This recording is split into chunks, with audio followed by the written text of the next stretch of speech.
Chapelaine, Chapelain, par ce message vidéo, je tenais en mon nom et au nom des élus du conseil municipal à vous souhaiter une excellente année 2022. J'espère que vous pourrez réaliser de beaux projets, tant sur le plan familial que sur le plan professionnel ou encore associatif. Une nouvelle fois, nous ne pouvons pas nous rassembler autour de la cérémonie de vœux. Croyez bien que je le regrette fortement.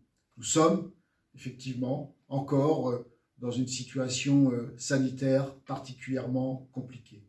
Et je veux avoir une pensée pour toutes celles et tous ceux qui sont décédés du Covid, qui souffrent du Covid, leurs proches, mais aussi tous les professionnels de santé, particulièrement mobilisés depuis près de 2 ans maintenant. La ville de La Chapelle-sur-Erdre s'efforce au quotidien de mettre en œuvre les protocoles sanitaires pour protéger les uns et les autres. Et je salue l'engagement du personnel municipal sur ce sujet. Mais l'année 2022 doit être aussi une année de réalisation de projets pour répondre concrètement aux attentes des chapelaines et des chapelains.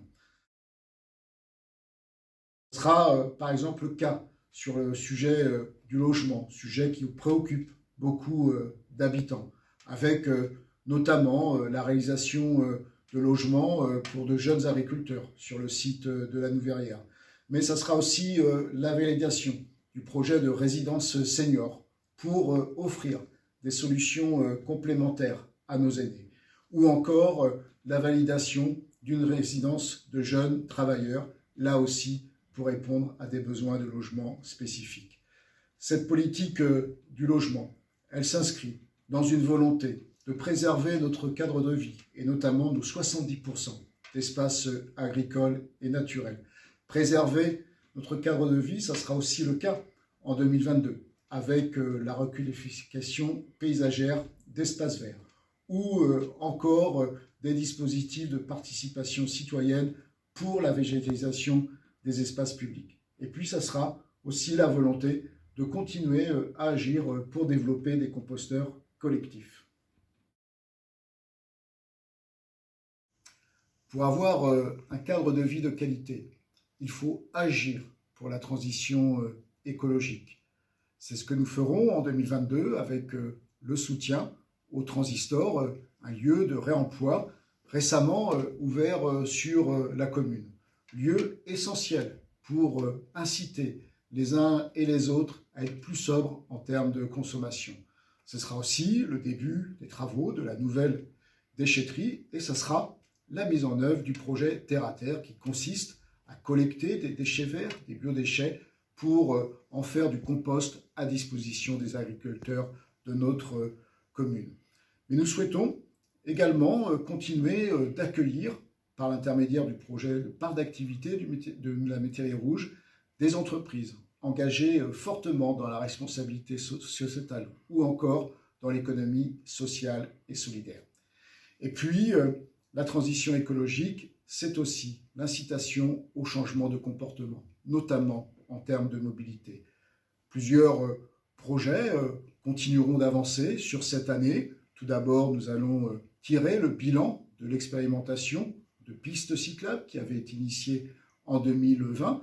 Nous continuerons les travaux concernant la liaison cyclable vers Nantes-René-Cassin et puis également les travaux du centre technique d'exploitation de la Sémitane commenceront cette année et cela préfigure l'arrivée de la ligne 1 du tramway à la Babinière fin 2024.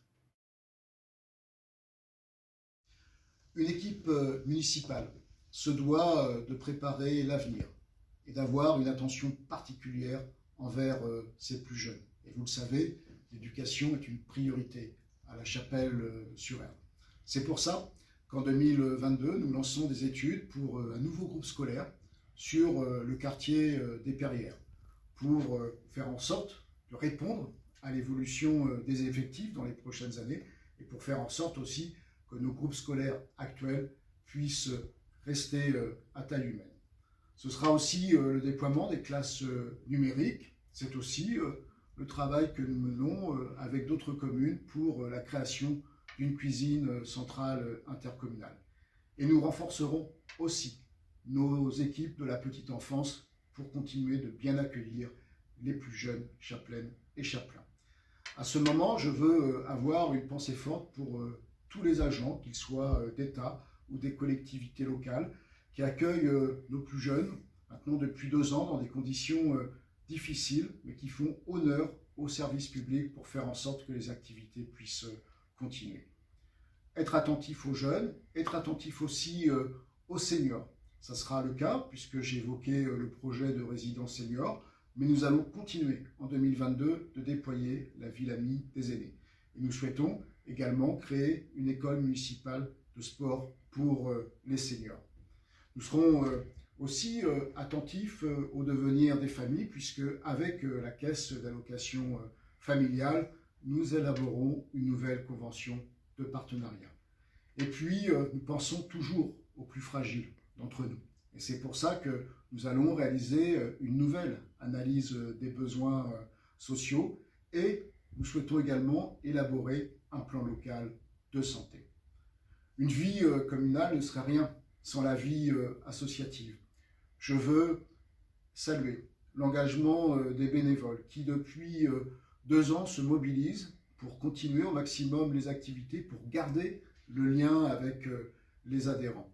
Nous continuerons de les soutenir en 2022, puisque nous allons mettre à disposition de nouveaux créneaux pour des associations sur le site du nouveau CREPS.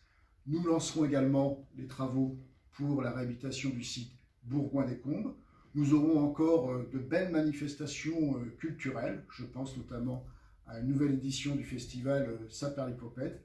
Et puis, pour contribuer à la lecture publique, nous aurons des travaux sur la bibliothèque municipale pour continuer d'améliorer l'accueil des lectrices et des lecteurs. Je vous souhaite donc une très belle année 2022. J'espère évidemment vous retrouver dans des moments de citoyenneté, de réunions publiques qui nous manquent tant depuis un certain temps. Et une nouvelle fois, belle année et prenez soin de vous.